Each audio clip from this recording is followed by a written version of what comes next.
오늘 열왕기상 8장과 9장의 말씀을 가지고 우리가 함께 살펴보기로 하겠습니다. 8장은 좀 긴데 단순합니다. 8장은 먼저 언약궤가 드디어 이제 완성된 성전 안으로 들어옵니다. 그러니까 언약궤는 하나님의 임재를 상징했잖아요.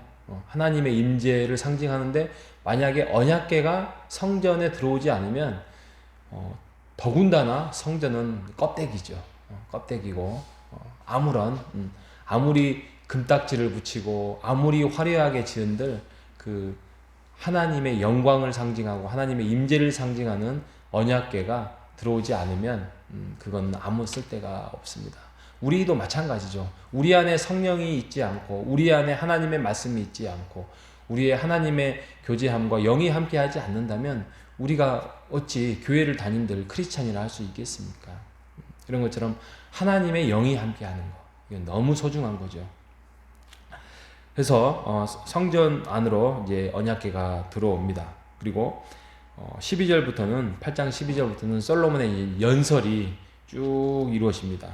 그리고 기도가 22절부터 쭉 이루어져요.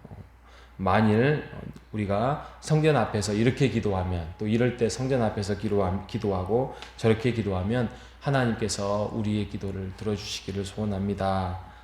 이렇게 말씀을 합니다. 그리고 축복을 하고 성전 봉헌식을 했던 게 이제 8장의 내용입니다.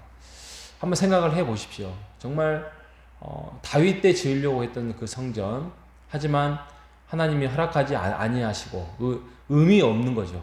의미 없고 너와 내가 그 언약 관계 안에서 서로 오손도손 정말 순종하면서 그 법을 따르는 어쩌면 에덴 동산 같은 느낌인 것 같아요. 타락 전에 에덴 동산처럼 아담과 하와와 함께 교제하고 하나님이 말씀하시면 그거를 듣고 그런 시편에 23편에 나와 있는 그런 풀된 동산 같은 그런 곳 같은 그런 거였는데 성전이라는 걸 해서 하나님께서 다윗 때 허락치 아니하시고 이제 솔로몬 때 허락을 했는데 솔로몬이 왕으로 등극하자마자 그 하나님이 미뤄뒀던 약속을 지키려고 이제 시작되었습니다.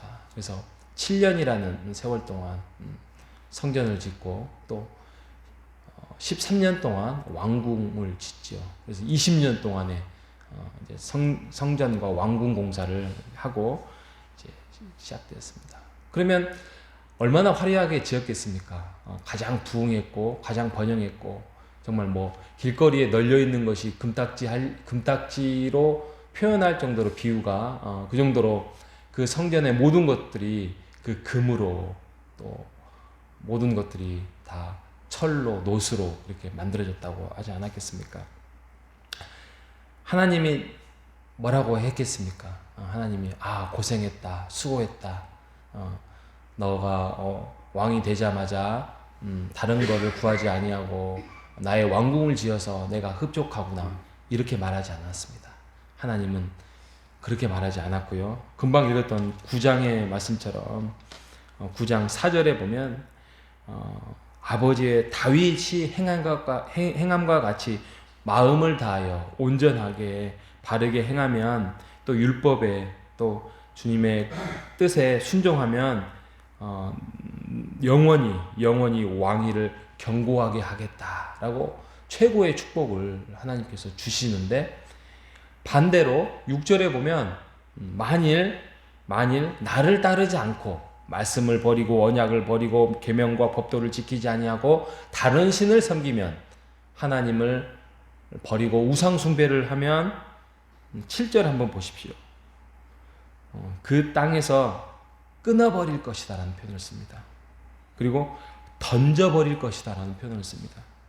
그리고 모든 민족들에게 속담거리와 이야기거리가 되게 할 것이다. 이 단어가 참 잔인하게 들립니다. 그죠? 너가 하지 않으면 우상 숭배를 하면 나를 버리면 내가 너희를 버려버릴 것이다. 끊어버릴 것이다. 던져버릴 것이다. 세상 사람들이 다 보면서 웃음거리가 손가락질을 받게 될 것이다라고 하나님께서 경고를 하고 있습니다. 그런데 하나님은 알고 계셨을 느낌이 듭니다. 이 문구로만 봐도 너희들이 나를 버리고 우상을 섬길 것 같은 너희들의 그 몰락의 길에 대해서 하나님이 걱정하고 염려했었던, 그럼에도 불구하고 너희들이 그 성전을 지은 거에 대해서 그 성전의 건물이 중요한 게 아니라 나와의 관계, 언약의 관계에 대해서 신실하게 지키면 내가 너희들에게 복을 주겠다라고 하나님께서 말씀하고 있지 않았겠습니까? 근데 이거는 성경 어디에도 다 포함되어 있는 거 아니겠습니까? 뭐 아담 때도 아담의 언약도 있었겠고, 모세의 언약에도 있었겠고, 모든 것들이 다 예수님의 말씀에도 그런 것들이 다 있지 않겠습니까? 이건 어떻게 보면 조건부 같이 들립니다. 만일 나를 따르면 이렇게 되고 따르지 아니하면 너희들이 망할 것이다라고 하는데, 이게 조건부가 아니라 너희들이 선택권이 없다는 거죠. 그죠? 선택권이 없어요. 무조건적으로 이 길을 선택해야만 너희들이 살고 너희들이 부하고 너희들이 강하게 될 것이고 너희들의 인생이 빛이 날 것이다 라고 말씀하고 있는 것입니다. 조건부가 아니에요. 이거는 적극적 선택을 하나님께서 말씀하고 있는 것입니다. 그런다고 하면 우리의 인생의 번영과 풍요로움에 성공이 있는 것이 아니라 하나님과 함께함이 그게 성공이라는 것입니다. 그 부분을 참 우리가 잘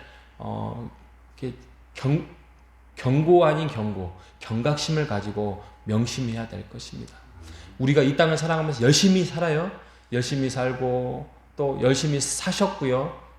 근데 그 열심이 어디에서 왔냐 이거죠. 또 어떤 것을 목표로 하면서 지금 살아가고 있냐 이거죠.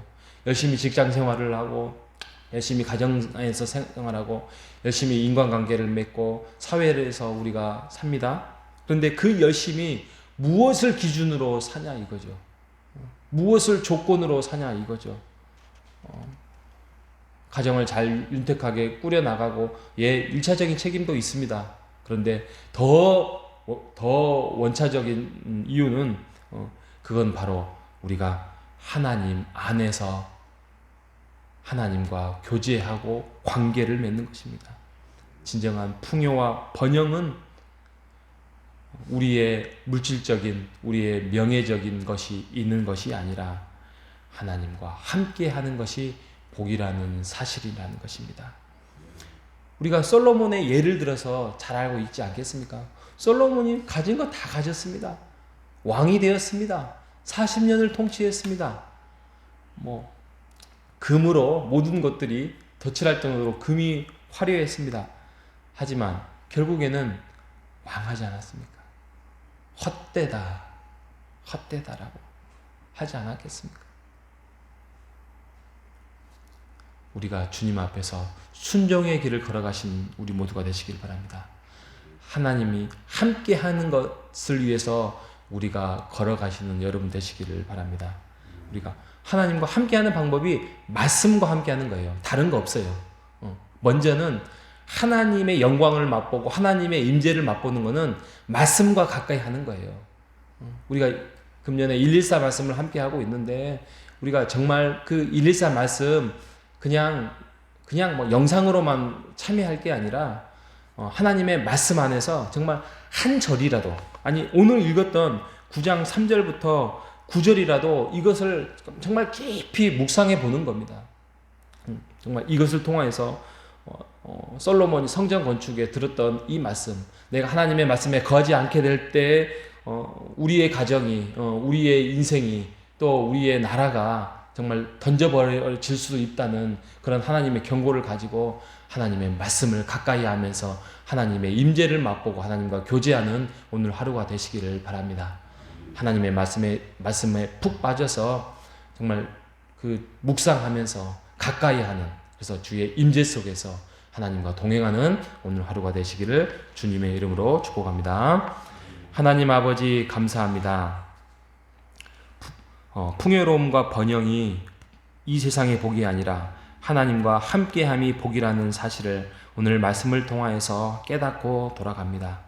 하나님, 우리가 하나님께서 우리를 지금까지 세워주시고 이끌어 주셨던 것처럼 남은 인생도 우리를 세우시고 인도하여 주심을 우리가 믿고 오늘도 나아갑니다.